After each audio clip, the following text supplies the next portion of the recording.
All right, so Holly is getting into the Halloween spirit this morning, so much so that she took the day off and had to be replaced. Yes. Penelope Pumpkin? I believe so. Is it Patrice Pumpkin? No, I just call her Miss Pumpkin.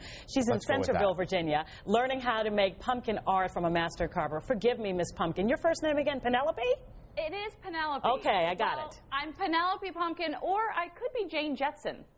Don't you think? Yeah, you sure could be. Okay. I'm still trying to decide. But nonetheless, in my role of Miss Pumpkin, I'm going with that this morning because I am at the home of a master pumpkin carver. He knows his stuff when it comes to gourds. Let me tell you, this is Noel Dickover, and there he is already at the table this morning, sculpting away. It is good to see you. Hi, how are you doing? I'm doing very well. How does one become a master pumpkin carver? Lots of practice. You do a few every year, and eventually you get much better. Okay, well, I want to get right to it this morning because when we arrived, we saw the garage. It was dark, and all the pumpkins were aglow. And so let's talk about this year's show. How many pumpkins, what you've done? So we always think we're going to do less, but we always do more. We're up to about 43 this year. Yeah, so we've got a wide variety of most of the movies that have come out. So everything from How to Train Your Dragon, Avatar, Toy Story, some old goodies like Star Wars type pumpkins. Really wonderful selection. How many years have you been doing this now? Started around 98 and started making my own patterns around 2003, and then it just went crazy. And so literally people, I mean, do the neighbors like it? Because I'm sure there's quite a traffic jam outside your house. Well, so the neighbors actually would like us to charge a toll to help with the housing costs, so, but they like it. I'm sure. And so, you know, you have some that you do every year because there's some people that want to come back and see the classics. So I did the Death Star for 4 years in a row, last time on a 150-pound pumpkin. This year I switched to R2-D2, so it'll be a little bit different. And I've heard that's already an internet sensation. It's got 10,000 links on the internet after a week of carving it. So. And so what is the medium of the pumpkin? What makes it so good? Well, so it's almost a way to create magic, right? It's transitory art. So it's only to be there for that one day. And if you're not there, you don't get to see it. So there's something just magical about, you know, mutilating a vegetable and putting a light in it. So. But isn't that also difficult because it can only last for a short time and then your work is gone? That's right. That's it. And that's part of the fun.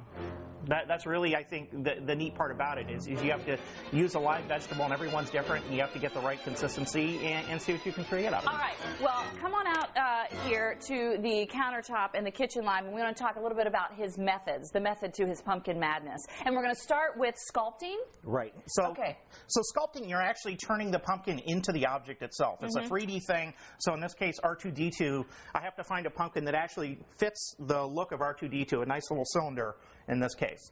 So here's R2-D2 in the daylight. Now let me show you a picture of R2-D2 when he's all lit up. And when you see those pictures all lit up, is that when you really can tell if you've done it? Absolutely. You actually have to carve out the inside to make sure it's good enough for the candles to burn through and get the right light consistency.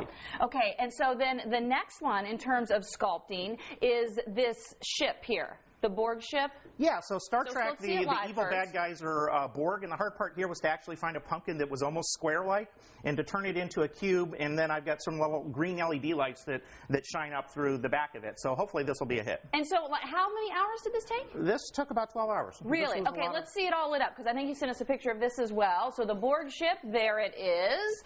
Oh, and that's cool with the different green lights. Like you said, that really adds a different dimension. Yeah, so you can add different things to the pumpkin.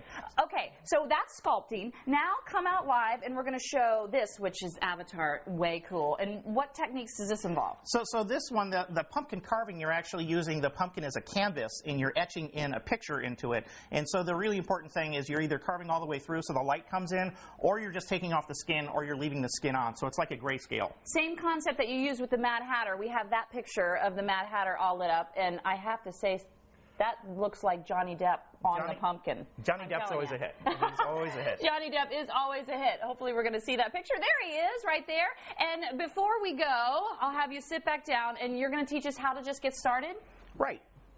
So this is not as hard as it looks. If you go to my website, fantasypumpkins.com, I have a free patterns section. And so what I've done is I picked one of the patterns, a vampire. That's a fairly easy one to do. The mock-up will look like this. So that's our goal.